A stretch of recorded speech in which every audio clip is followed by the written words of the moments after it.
Ang mga latest, ang mga trending, ano na ba ang mga happenings? Usap-usapan. Usap-usapan. Siksik sa kwentuhang magaan at masiglang talakayan ng mga paksang siguradong inyong kawiwilihan.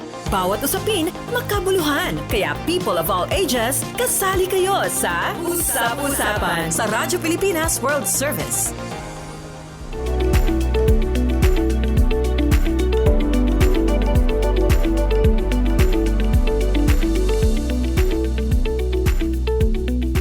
Okay, magandang araw sa ating mga tagapakinig. Welcome po muli sa ating programang Usap-Usapan. Ito pa rin po ang inyong kasama sa programa, Bea Gaza de Guzman. Napapakinggan niyo po tayo sa ating himpilang Radyo Pilipinas World Service. Sabayan pong napapakinggan at napapanood sa ating official Facebook page at YouTube channel. Available din po tayo sa online radio o iyong audio streaming na tinatawag. Sa pamamagitan po ng inyong mga Evox PBS receiver app. Kung wala pa po kayo nito, pwede po itong i-download sa inyong Google Play Store kung kayo po ay Android user at sa App Store naman po para sa mga iPhone user. At syempre, importante pong mabanggit ito, nagbabalik na rin po ang Radyo Pilipinas World Service sa ating shortwave radio, lalong-lalo na po sa ating mga target audiences na overseas Filipino workers at seafarers. Ang Radyo Pilipinas World Service po sa pakikipag-ugnayan ng ating agency, ang Presidential Broadcast Service, sa ilalim po ng Presidential Communications Office, ay nakikipagtulungan sa United States Global Media o mas kilala sa tawag na Voice of America. Sa pamamagitan po ng ating transmitter sa Tinang Tarlac, ay available tayo sa shortwave radio. Meron tayong English service tsaka Filipino service. Ang English service po tuwing 10 a.m. hanggang 11:30 a.m. napapakinggan sa mga sumusunod na shortwave frequencies, 12.020 MHz, 15.640 MHz at 17.665 MHz. Ang Filipino service naman po para sa ating mga overseas Filipino workers at seafarers mapapakinggan tuwing 1:30 a.m. hanggang 4:30 a.m. sa pamamagitan ng mga sumusunod na shortwave frequencies, 9.370 MHz, 9.925 MHz at 12.120 MHz. At sa episode ngayong araw, dito po sa palatuntunang usap-usapan, mapapag-usapan natin itong mga, ano ba tawag dito, prevailing weather system sa ating bansa dahil marami tayong mga activities ngayong holiday season at marahil gusto nating malaman kung maganda ba ang panahon para sa exodus ng mga tao pabalik po ng ating mga probinsya dahil doon syempre tayo magse-celebrate ng Pasko at Bagong Taon. Maganda kaya ang panahon para sa pagbabalik probinsya, no?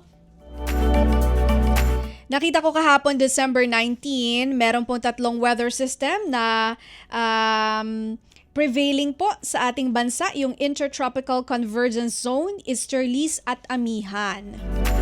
Nung Tuesday naman po nabanggit na shear line naman nakakaapekto, no?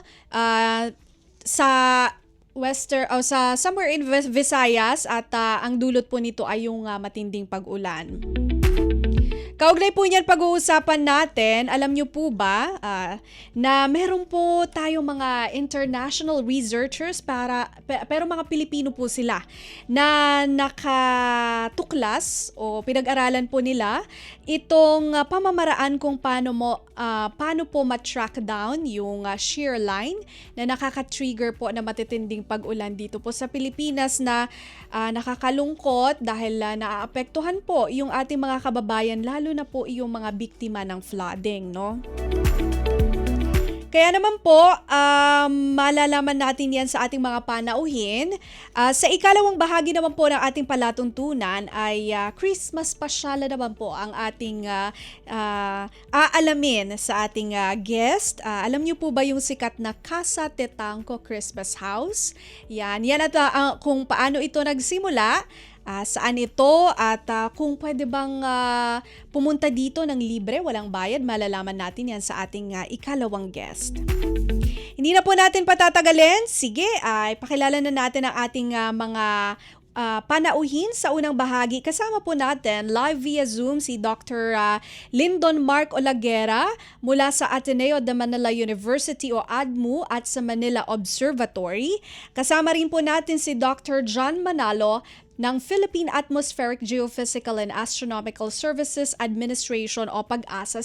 Sila po itong ating mga mananaliksik na nakahanap ng pamamaraan kung paano po ma-trackdown itong ating shearline. Magandang araw po sa inyo, Dr. Lyndon and Dr. John. Si Bea Gaza de Guzman po ito ng Radyo Pilipinas World Service. Magandang umaga po. Magandang umaga po. Maraming salamat po sa pagpapaulak sa aming imbitasyon. Ako, alam po namin it's Saturday. Marahil it is your rest day po. So thank you po sa inyong oras. Ngayon, ito nga po, bago po natin talakayin ito pong inyong pag-aaral tungkol sa pagtatrack ng shearline, ay maaari po ba natin ipaliwanag from Dr. John or kay Dr. Lyndon kung ano po ba itong shearline? Sige po. So yung shearline po ay isang sistema na nabubuo kapag nagigisgisan ang dalawang hangin na magkaiba ang direksyon o bilis. Tuwing amihan season, ito po ay nabubuo sa pagigisgisan ng hangin mula sa East Asia at easterlies sa tropical region. Nagsimulang gamitin ng PAGASA ang terminong shearline noong November 2020, pero bago nito, tail end of a cold front or frontal system o diffuse cold front ang tawag nila dito. Okay. Matatagpuan ang shearline sa lokasyon na may pinakamalaking pagbabago ng bilis ng hangin o dagliang pagbabago ng direksyon ng hangin. Ito po ay madalas mabuo sa hilaga o hilagang silangang bahagi ng Pilipinas. At ang mga lugar na nakakaranas ng epekto nito ay yung mga nasa Eastern Seaboard, partikular na yung East Luzon, Bicol Region, Eastern Visayas at saka yung Caraga Region sa Mindanao. Okay, so sa east pala siya, no? Dati pala hindi shearline ang tawag. Nag-develop. Bakit po natin iniba ang pangalan, sir? Bali, yung ginagamit po ng PAGASA ay non-standard meteorological term. Okay. Yung tail end of a cold front, wala po talagang tail ang cold front. Maaring nakita nila ito kasi nabubuo yung shearline sa dulo ng cold front. Kaya siya tail end, nasa trailing end ng cold front. Ayun po. Ang tamang termino ay shearline. Shearline. Okay. So, ayun. Kasi madalas marinig na po natin sa balita itong shearline, no? At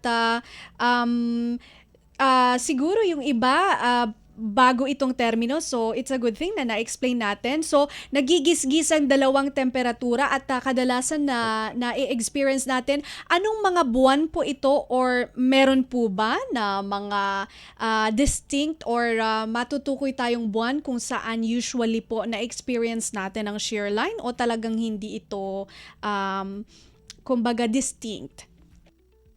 Kadalasan pong nabubuo yung shearline kapag amihan season, so November to March. Pero maaari din po natin itong makita hanggang sa bago sumapit yung onset ng southwest monsoon o habagat sa Pilipinas. Okay. All right. So, yun po.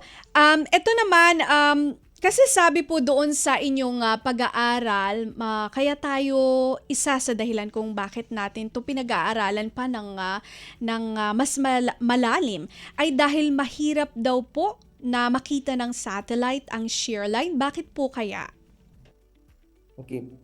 Balik kung pagbabasehan lang po natin yung satellite images, mga kaulapan lang kasi ito, hindi siya yung parang straight line na makikita natin agad-agad.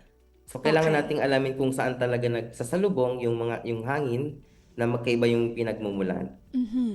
Okay. So yun pala no. So sa mga expert na kagaya ni Sir no, ito yung nagiging challenge. Hindi pala siya madaling makita Opo. due to yung clouds no, parang meron silang No obscure. challenge. Mhm.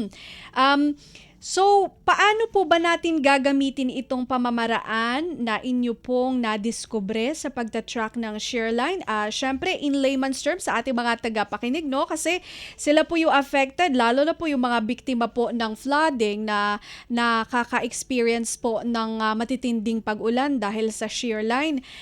Pwede po ba nating i-share sa kanila itong inyong pong aaral, paano po ba yung, kasi sabi nyo po algorithm, so medyo may pagka-mathematics po ito.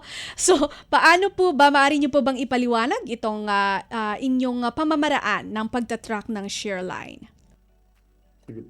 Bali, pinag-aralan po namin lahat ng mga nakalipas na pag-ulan dulot ng shearline o noon ang tawag ay tail end of a cold front.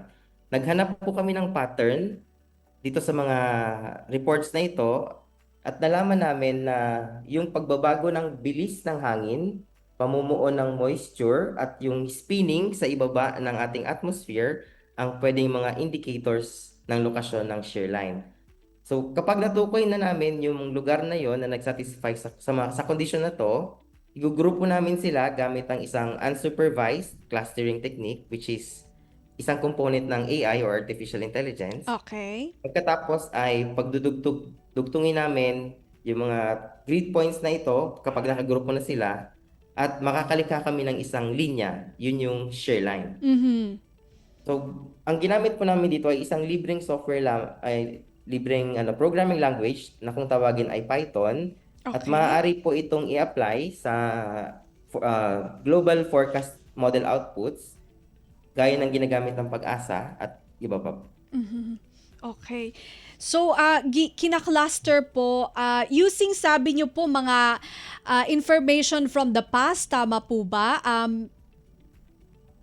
Apo. Yes. Sir, sabi nyo, ang Shearline ay termino po na nabuo noong November 2020. Pero even before 2020, meron tayong tinatawag yung tail end of the cold front. Parang ito yung phenomenon na nagdi-describe dito. Dito po sa inyong mga pag-aaral in the past, yung mga data or datos, meron po bang year kung saan may pinakamalakas talaga yung ulan dahil sa shear line? Doon po sa pag-aaral namin, meron kaming isang case study na inaral noong January 16, 2017. Ito po ay nagpabaha sa Cagayan de Oro City. So ito ay isa sa mga extreme cases ng epekto ng shear line. Yes. Meron din pong nangyari noong January 2009. Ito din ay nagpabaha sa Mindanao. Okay. So, based on observation dito sa mga halimbawang binigay niyo po, January 16, 2017, tsaka January 2009. 2009. No? Opo. Bakit po January palagi, no? May connection po ba ito sa, sabi nyo kasi, dalawang temperature, so amihan and, ano ba yung isa? Easterlies po ba? Tama po? Dalawang hangin po, dalawang hangin. Dalawang hangin. So, Opo. dito po sa mga panahong ito, usually tayo nakaka-experience ng ganito around January po. Tama po ba?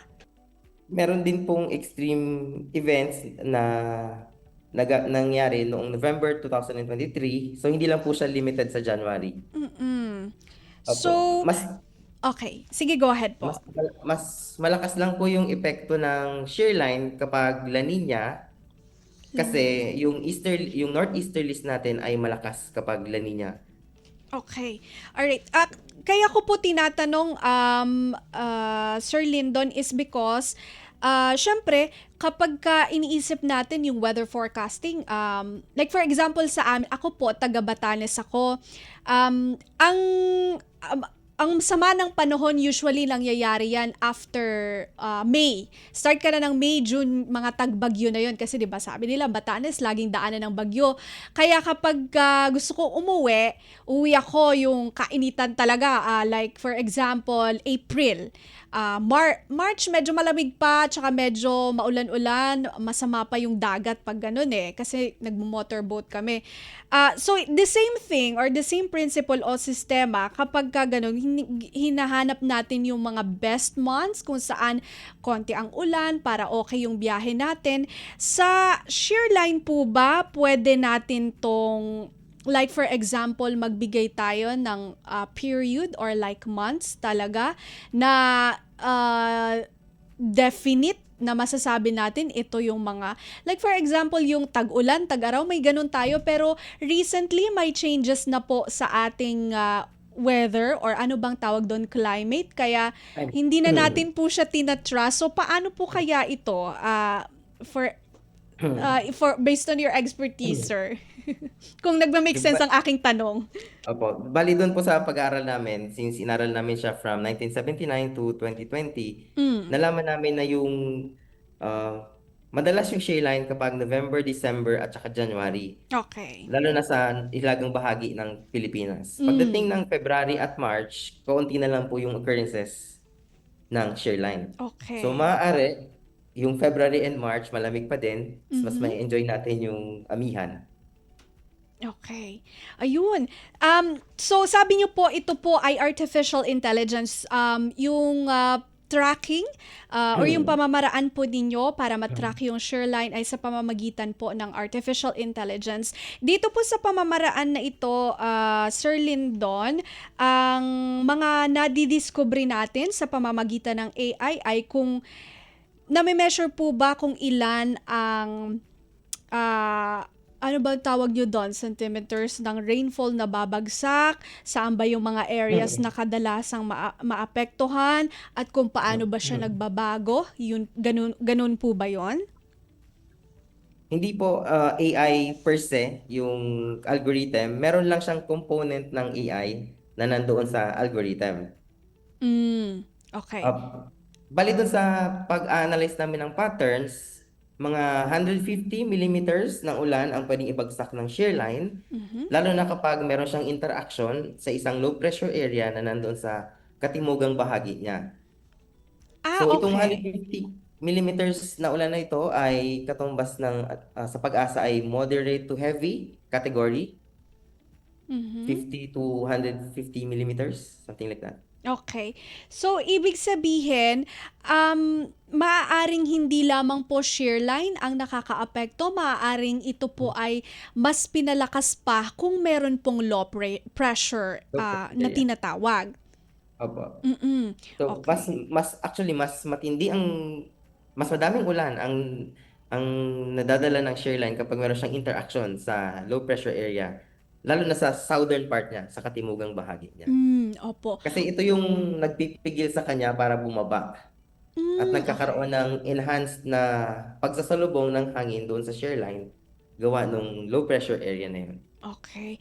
Ayun. So, hindi lang solely Shearline, kung meron po siyang interaction with other weather disturbances, doon po mas lumalakas. So, yun siguro yung ating mga takeaway sa ano natin, no, mga babala. Kung meron na pong low pressure, meron ng LPA, no, low pressure area na tinatawag, doon po mas lumalakas yung Shearline.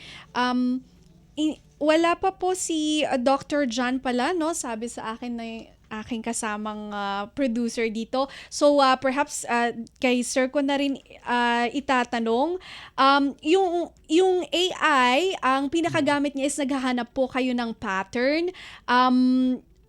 Ito po ba, itong AI po na ito, kumbaga, for experts lang, no, mainly ang kanyang magiging gamit, or ano po ba ang future development para sa weather forecasting na ito?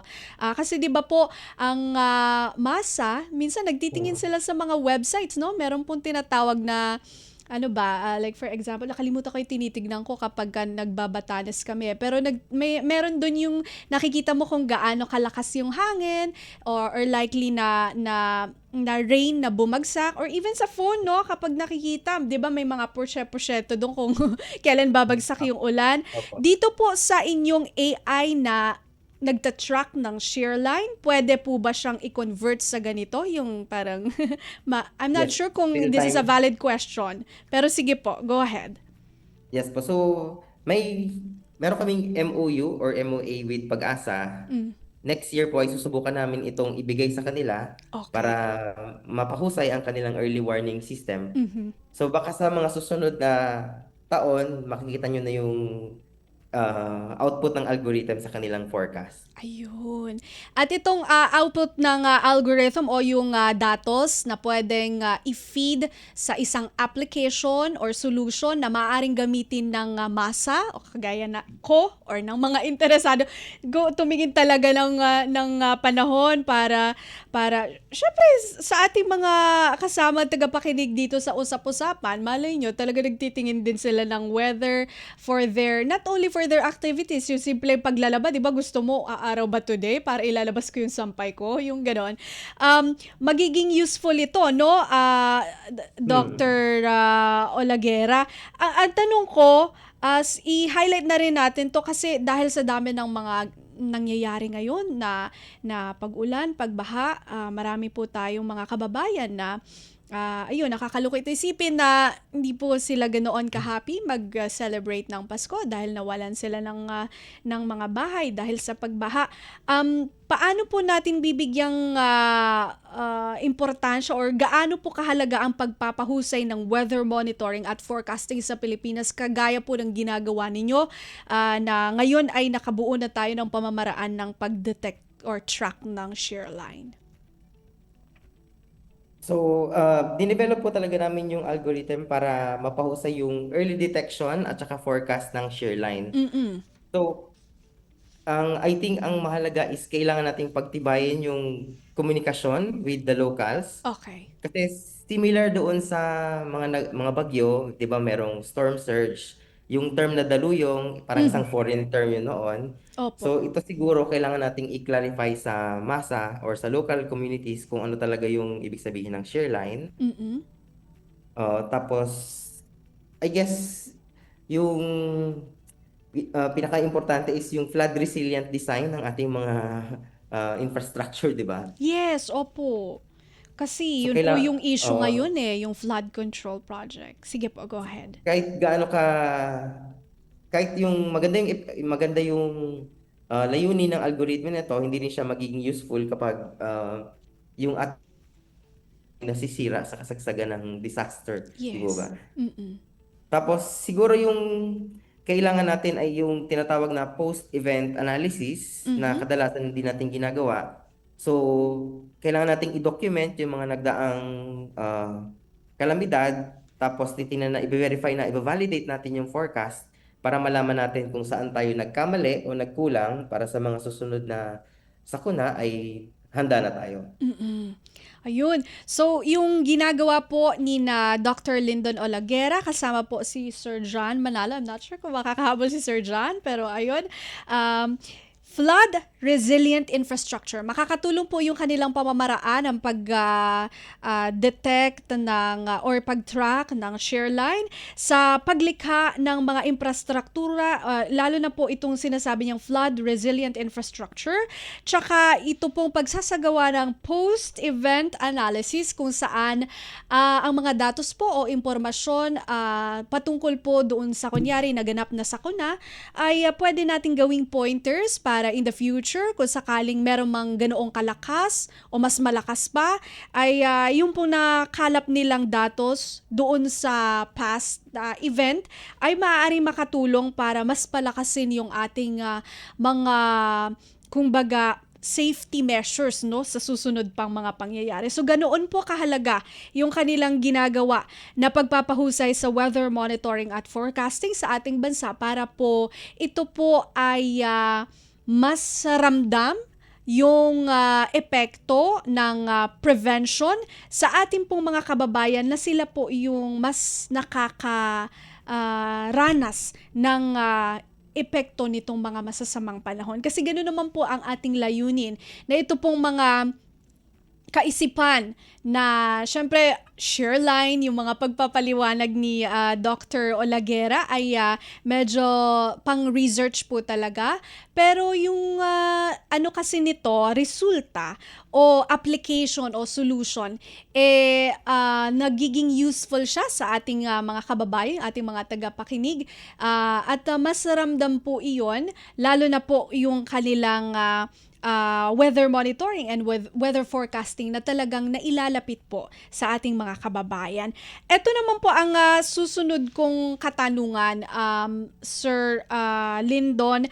Bakit po mas malalakas na ngayon yung ulan? Kasi 'di ba po sa mga nakaraan na naririnig natin sa balita, may mga pag-uulat po na yung ulan na dating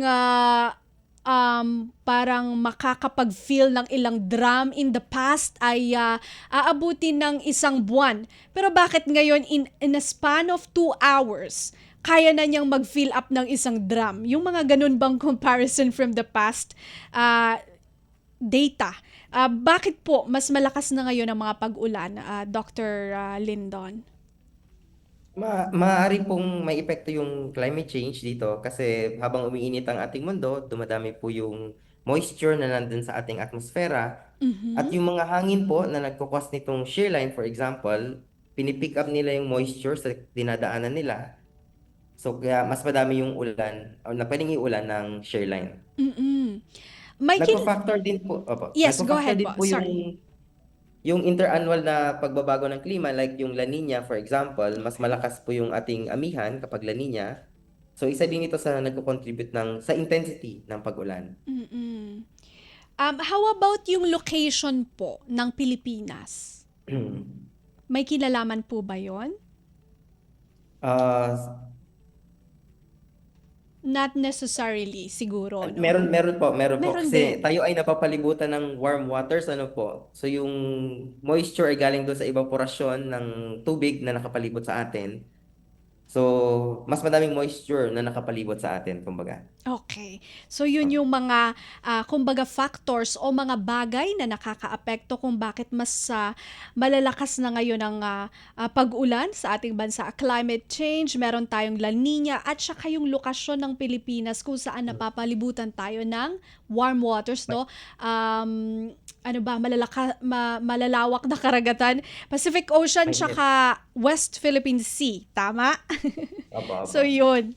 Okay, so ito naman po, Dr. Lyndon, no, hindi na tayo nasamahan ni Dr. Jan, no? Sayang, pero natututo pa rin naman tayo kay Dr. Lyndon. So sulitin na natin si Sir.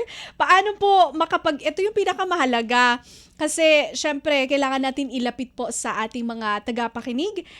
Ito pong inyong pag-aaral. So paano po tayo makapaghahanda sa mga mapaminsalang epekto nitong malalakas na sanhi ng shear line? So I guess kailangan lang po namin ng local engagement para ma-explain ng maayos yung epekto ng share line sa ating local communities. Mhm. At ang integration doon sa forecast ng pag-asa sa kanilang early warning system para mas malaman natin in advance kung ano yung mga lugar na maapektuhan ng share line. Okay. So integration and also kumbaga coordination with the locals, no, at yung ating information dissemination. Okay. And sige, Sir Lyndon, ang inyo pong mensahe sa ating mga tagapakinig kaugnay po nitong ating napag-usapan. Final message nyo po, sir. Siguro yung final message ay, yung share line ay isa lamang po sa mga hazards na ating nararanasan sa Pilipinas. Meron tayong low pressure system, bagyo at iba pa. At ang kailangan po talaga nating paggandaan kapag itong mga sistema na to ay nagsasabay-sabay o yung tinatawag na compounding extremes. Pwedeng in space o pwede ding in time. Yung sunod-sunod na occurrence niyan, like yung 2024, may sunod-sunod tayo na bagyo, di ba? So, similar din sa case na to, kapag sunod-sunod yung mga hazards, mas nagiging malaki yung damage sa ating komunidad. Mm-mm. And So, ayun po. Kailangan yes. nating antabayanan yung tinatawag na compounding hazards in space and time. Yun, pagkakasunod-sunod ng mga pangyayari. So, kailangan pa rin mag-ingat. Mahalaga pa rin po yung lagi nilang sinasabi, maging handa sa oras ng sakuna, no? Yan ang ating ano. Maraming salamat po, Dr. Lindon, sa inyo pong oras at sa pagbabahagi po ng inyong kaalaman dito po sa ating naging paksa na Shearline. Yan. And siguro sa uulitin, naway hindi po ito ang una at huli nating pag-uusap. Maraming salamat muli at mabuhay po kayo. Okay, maraming salamat po.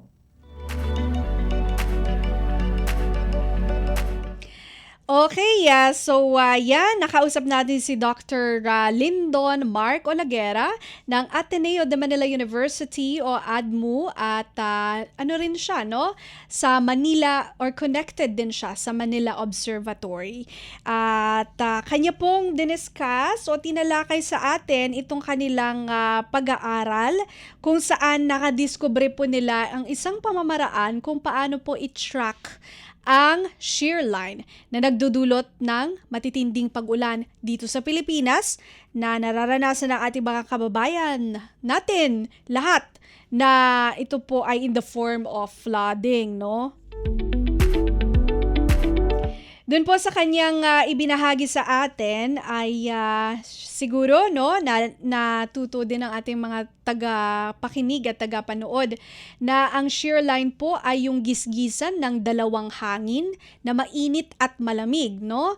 At usually po nangyayari ito during amihan and easterlies. Kaya ngayon 'di ba, amihan malamig, tapos meron din tayong mainit na hangin from yung sabi niya meron tayong dalawang mga karagatan na nagkokos minsan ng warm air.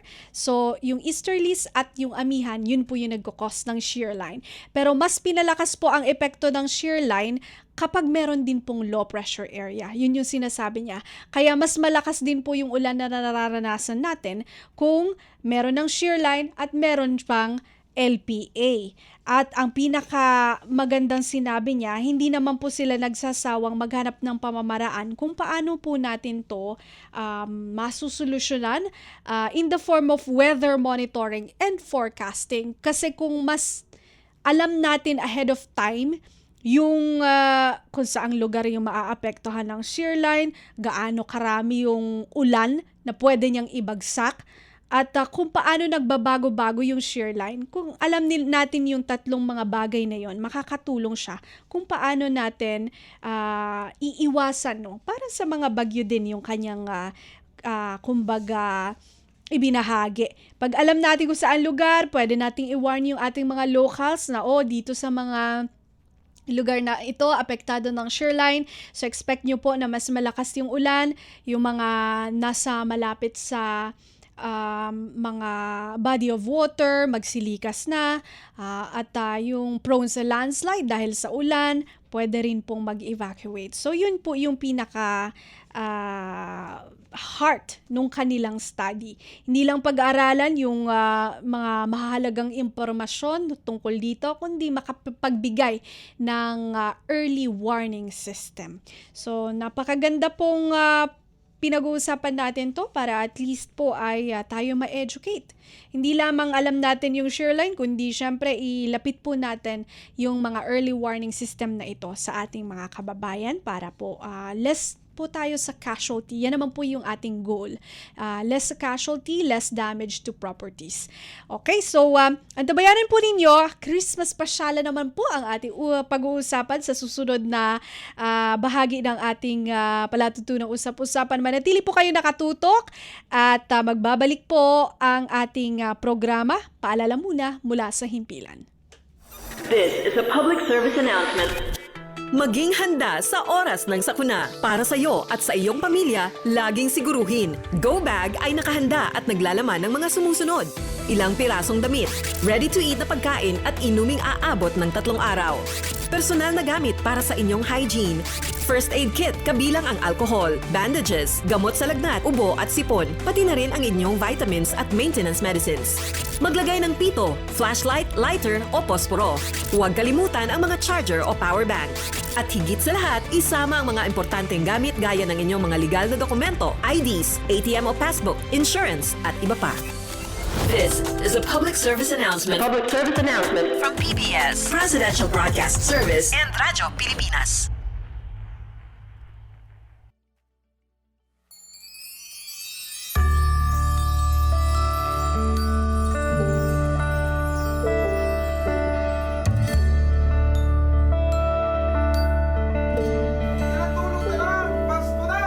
Ramdam natin ibang simoy ng hangin.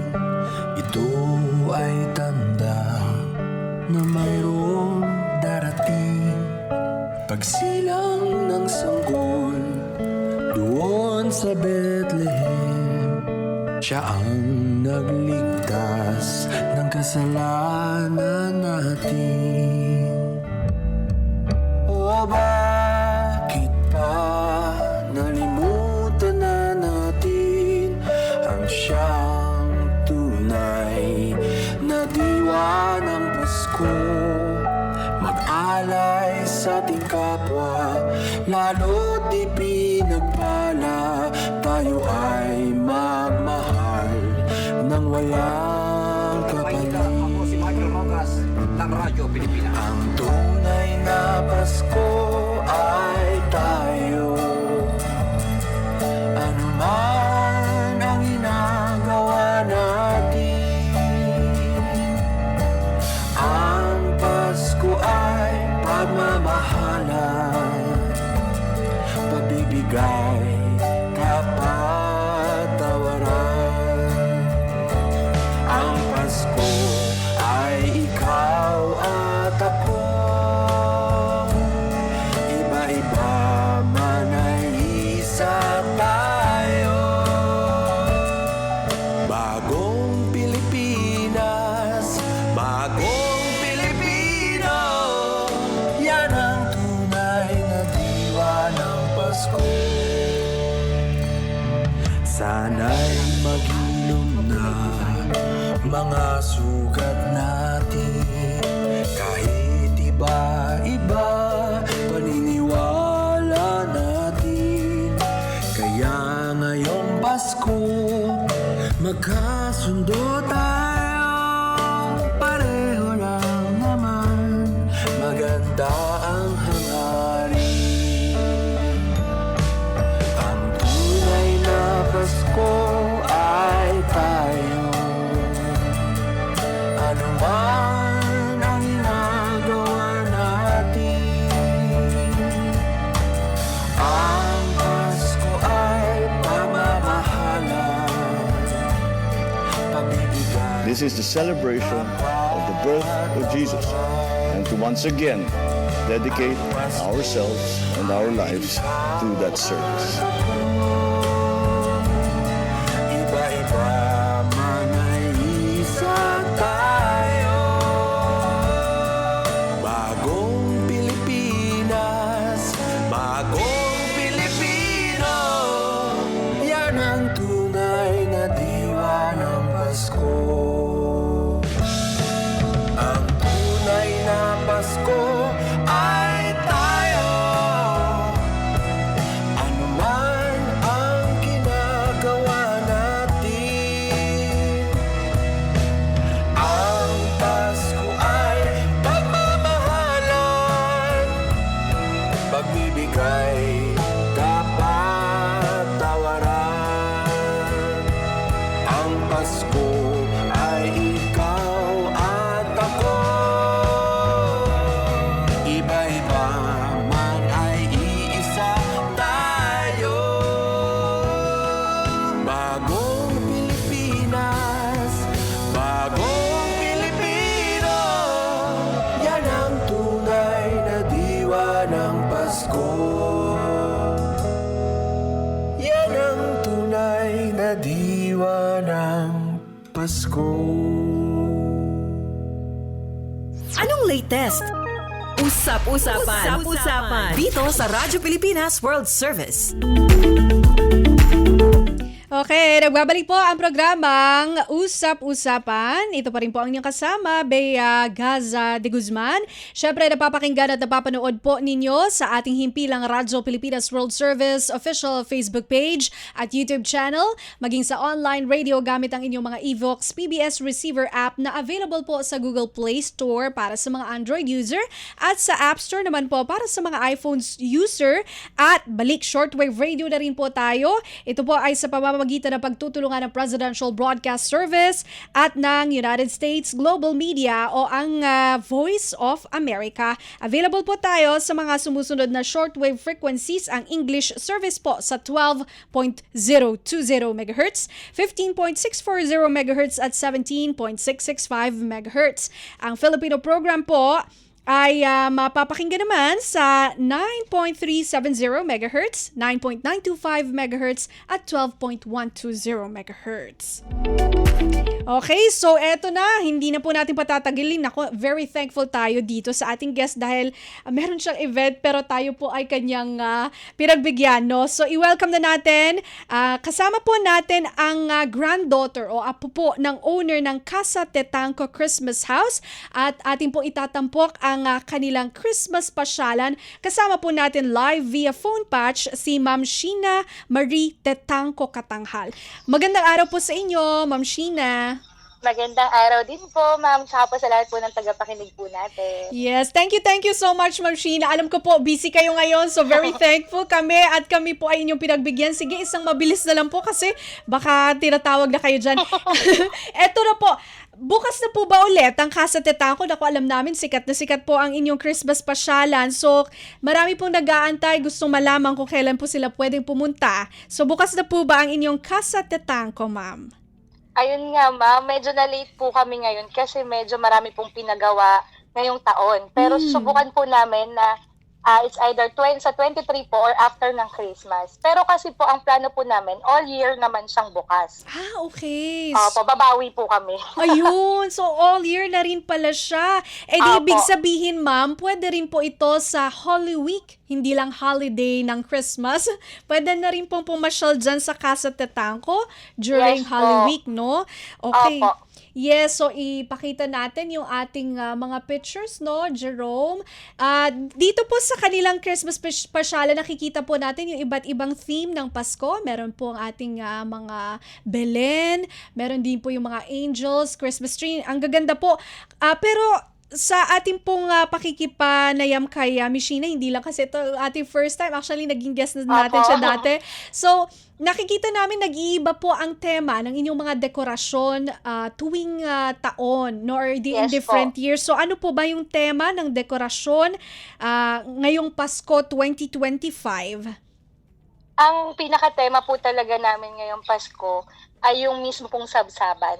Oh, Kumbaga po, ang sabsaban po ang pag-asa. Okay. Bali, ang gusto po kasi namin iparating this year na sa gulo ng mundo, sa dami ng problema, gusto po namin bigyan ng tuon kung ano po talaga ang tunay na diwa ng Pasko, which is yung kung sino ba ang isinilang sa sabsaban. Yun po. Ayun, napaka-touching naman. No? Parang yung jingle lang namin dito. Ang Yes tunay po, na diwa ng Pasko ay ang sabsaban, no? Sakto nga po. Kaya nga natuwa naman ako. Ano po ba yung nag-inspire sa inyo? Kasi syempre gusto ko rin po itong i-share. So, mabuti na po sa inyo po manggaling. Ano po yung nag-inspire sa inyo para ibahagi sa lahat ang Casa Tetanco? Kasi open for all po ito eh. Yes po, opo. Bali, ang talaga naman po kasing nag-umpisa po ng pagbubukas po ng Casa Tetanco ay yung tito ko po na pari. Siya po talaga nakaisip nito kasi daw po nung araw nga daw po, nung buhay pa po lola at lola ko, talaga naman daw pong bukas na yung bahay sa mga mga kabarangay namin, sa mga iba pong taga-ibang lugar. Kasi active din po kasi yung lola at lola ko sa simbahan, sa barangay. Gusto lang po nilang ibalik yung sigla ng bahay. Kasi napabayaan din po siya once eh. Okay. Muntik na po siyang bumaksak. So bumabawi lang din po ngayon yung mga kapatid din po ng tito ko, mga nanay ko, ganun po. So parang caring, sharing is caring, no? Caring, yes The po. more you share, the merrier, ganon. Opo. Okay. So, marami pa po ba nagpupunta sa inyo ngayon? Nag-aabang? Alam natin, December 23 pa ang inyong target opening, pero meron na po ba mga nagtatanong-tanong sa inyong mga Yes social po. media handles? Opo, nakakataba din po pala ng puso na malaman na marami pong nag-aabang. Kasi ang dami na pong nag-message. October pa lang po yata, nagme-message na sila sa page kung kailan magbubukas ang kasa. So nakakatuwa po na may nag-aabang pala. Na hindi po nasasayang yung pagod namin sa pagde-design ng buong bahay. Oo nga. Eto, ano po bang pwedeng abangan sa inyong kasa? Kasi last time, ang alam ko, may mga milk tea na rin kayong ino-offer. So, Opo. paano po ba ito, Ma'am Sheena? Yung kalahati po kasi nung kasa, gagawin po talaga namin coffee shop na siya. Para po yung mga okay. medyo marami-rami na po kasing nagpupunta na hindi naman taga-Kalumpit lang. So para po hindi masayang yung punta nila, kahit po papaano yung mga gusto pang tumambay, pwede na po, pwede na. So bubuksan po namin siya yung kalahati, pwede na siyang tambayan na may makakain, may maiinom, na pang matagalan. Opo. Okay. Alright, so magiging coffee shop na pala. Mas marami na sigurong tatambay kapag ito po ay nag-materialize na, Ma'am Opo. Sheena? Ready na Opo, ba kayo parang- sa dagsa ng tao? Opo, para po ito sa mga gustong madamang Pasko kahit po hindi naman talaga December. Ayun. Yung mga gusto lang sumaya, ganun po. Yung parang mga simpleng bagay po na makakakita sila na kahit hindi naman talaga panahon ng Kapaskuhan, ay may mapapasyan sila na nararamdaman nila ang diwa ng Pasko. Ma'am Sheena, may nagtatanong po rito, may entrance fee daw po ba ang Casa Tatanco? Wala pa din po, libre pa rin po ito sa kanila. Hindi rin naman po sapilitan yung pagbili kung gusto lang dan po nila. Okay. Pero yung pagpasok po sa casa, libre po. Okay, so yan, nakakatuwa, no? At naway marami pa po kayo bisita dyan kasi I'm sure marami rin pong gustong makakita ng inyong mga Christmas decorations kasi talaga naging Christmas pasyalan na itong Casa Tatanco. Ma'am Sheena, sige, ito na, pakakawala na kita. Alam kong busy ka dyan. Ano po ang inyong final message sa ating mga tagapakinig at tagapanood dito po sa Radyo Pilipinas World Service? Inaanyayahan ko po kayo na i-follow po nyo sana yung page po namin para po once na magbukas po kami, malaman nyo na rin po. At welcome po kayong lahat. Para po sa lahat po ng tagapakinig na gusto pong maramdaman ng diwa ng Pasko, pwede po kayong pumasyal sa tahanan po namin. Natahanan nyo na rin naman. Ayun. Maraming salamat po. Maraming salamat, Ma'am Sheena, sa inyong oras at mabuhay po kayo. Thank you din po. Thank you.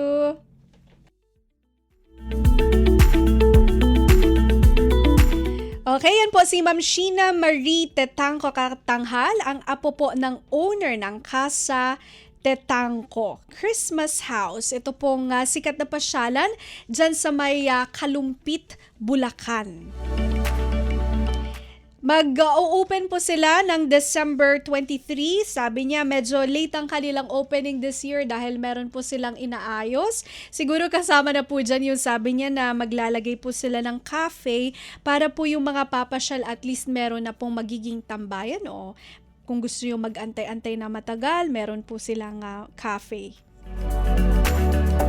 Tsaka yung gusto pong makakita ng kanilang decorations, no, magaganda. At alam niyo po ba na yung sabi niya, yung tito niyang pare, siya po yung gumagawa ng mga decorations. So handcrafted po yung iba doon sa kanilang mga decoration. Malapit lang naman po, although sabi ni Jerome na taga Bulacan, sabi niya bandang Pampanga daw ito kaya medyo malayo pa rin sa kanila. Pero yung mga gusto pong puntahan at pasyalan, mag-o-open po ang Casa Tatanco on December 23 at wala naman po itong entrance. Kung gusto nyong makapasyal, libre po ito. Actually, nabanggit natin kanina yung shoreline, pagbaha, yung weather system natin na minsan talagang meron tayong mga bagyo, ganyan. May one time din pala, mabanggit ko na rin na ang Casa Tatanco po ay tatanggap sila ng mga evacuees. Yun din po yung tulong ni yung tito ni Ma'am Sheena na pari. Nagtatanggap po sila ng evacuees pero dahil medyo yun nga may inaayos sila sa ngayon, parang hindi siya open for the evacuees pa. So yun, ma-share ko lang kasi in relation to our first topic, ano? Sige, meron lang tayong 10 minuto bago po magtapos sa ating programa. Meron lang tayong mga ibabahagi, no? Mga public service announcement kaugnay po ng holiday.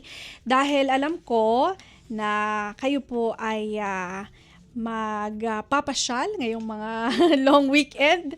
So, isa-share natin itong mga pamamaraan kung paano ko kayo makakalibre ng sakay. Ayan, libreng sakay.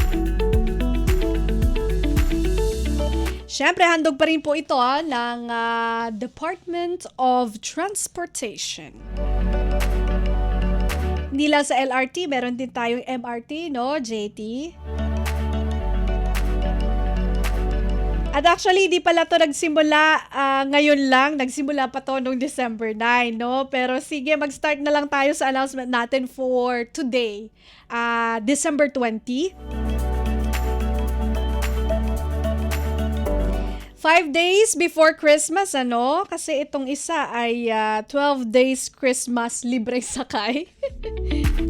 Okay, unahin na natin. LRT2, extension ng holiday operation. Ayan.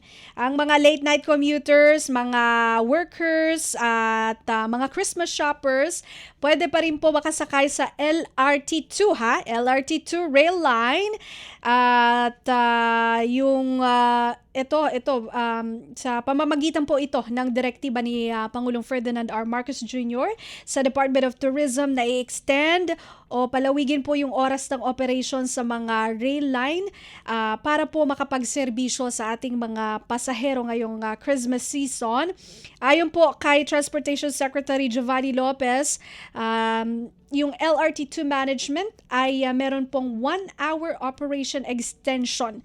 Na effective pa to noong December 9, no? Pero start na lang natin yung ating announcement for the December 20 onwards, or yung pong talagang affected na kasi nag-lapse na yung ibang days. So, starting December 9, yun nga sabi niya, the LRT2 will implement the following extended services. So, ang last train po from LRT2 Antipolo Station ay 10 p.m. Ang last train from LRT2 Recto Station ay 10:30 p.m. At ito rin po ay effective for the December 25 schedule, yung mismong Christmas Day. Kahit late po kayo umuwi, ang Antipolo Station magtatanggap pa rin po ng mga pasahero sa LRT2 ng 10 p.m. Ulitin ko lang naman yung Recto Station, 10:30 p.m. Sa Christmas Eve at New Year's Eve, LRT2, ito ang kanilang schedule. December 24, ang last train mula LRT2 Antipolo Station, 8 p.m. Ang last train naman from LRT2 Recto Station ay 8:30 p.m. Para naman sa December 31, ang last train mula naman sa LRT2 Antipolo Station ay 7 p.m. At ang last train from LRT2 Recto Station, 7:30 p.m. Ang regular operation po ay magre-resume ng New Year, mismong araw ng New Year, which is January 1. So yan, at ito po ay libreng sakay, no? Sa ating mga tagapakinig. At December 24 and 31, last train from North Avenue, 7:45 p.m. Last train naman from Taft Avenue, 8:23 p.m. Sa Christmas Day at New Year's Day, ito po yung schedule, December 25 and January 1. First trip mula sa North Ave at Taft Avenue, 6:30 a.m. Ang last trip naman from North Avenue, 10:30 p.m. Last trip from Taft Avenue ay 11:09 p.m.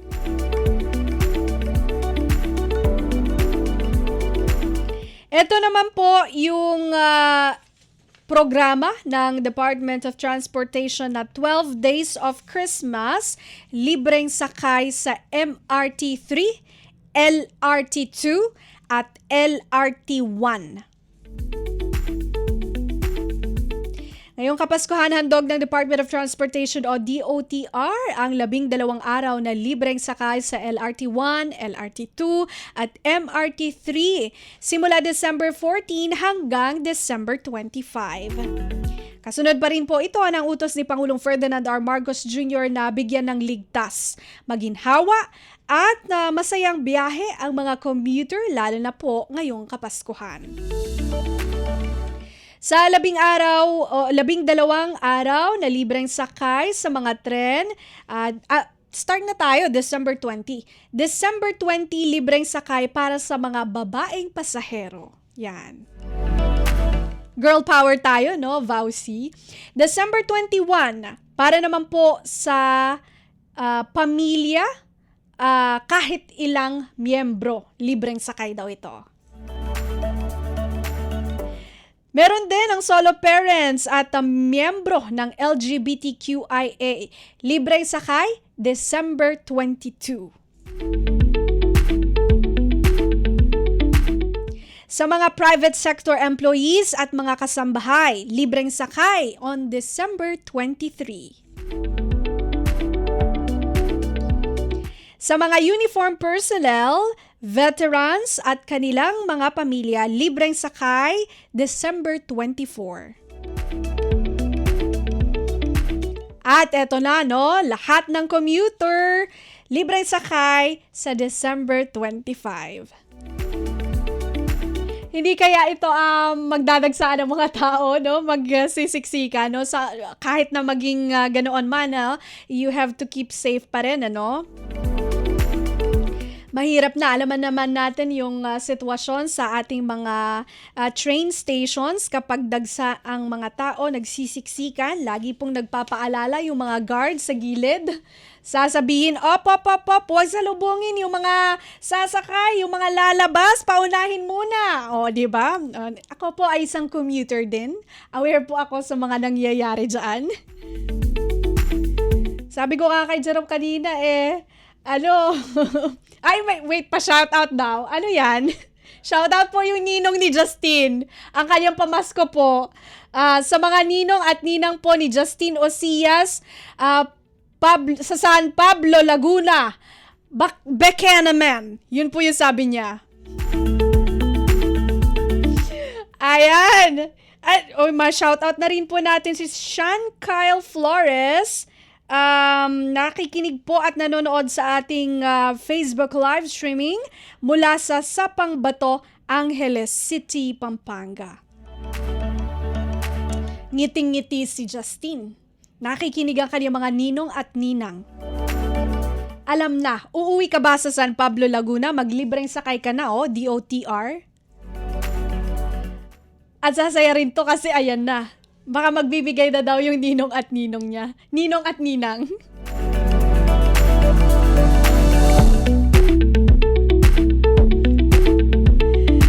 Okay, so ayan, naway manatili po tayong ligtas sa lahat ng ating mga biyahe ngayong Pasko. Yan, may shoutout pa si JT. Merry Christmas daw po sa lahat ng ninong at ninang din po ni Jerome Toledo. Baka naman daw po ulit.